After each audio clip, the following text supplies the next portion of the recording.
faut rappeler que ça a fonctionné déjà dans le passé, notamment au Mali en 2012 pour faire partir le putschiste capitaine Sanogo, et d'autre part, plus récemment, en 2017, en Gambie.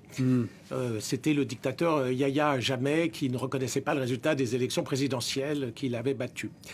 Alors, donc ça peut fonctionner, surtout parce que le Niger est très pauvre, très enclavé, a absolument besoin d'une aide internationale économique, financière et aussi militaire en pratique. C'est pour ça que le président Bazoum avait développé ces partenariats.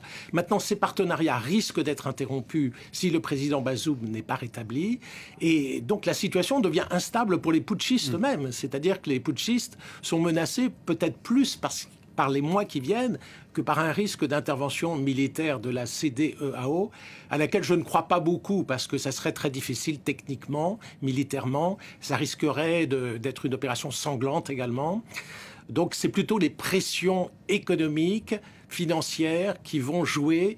Cela étant, le scénario à craindre, c'est que les sanctions soient à double tranchant, renforcent le soutien populaire auprès de la junte, et donc qu'on soit dans un scénario de dégradation de la situation.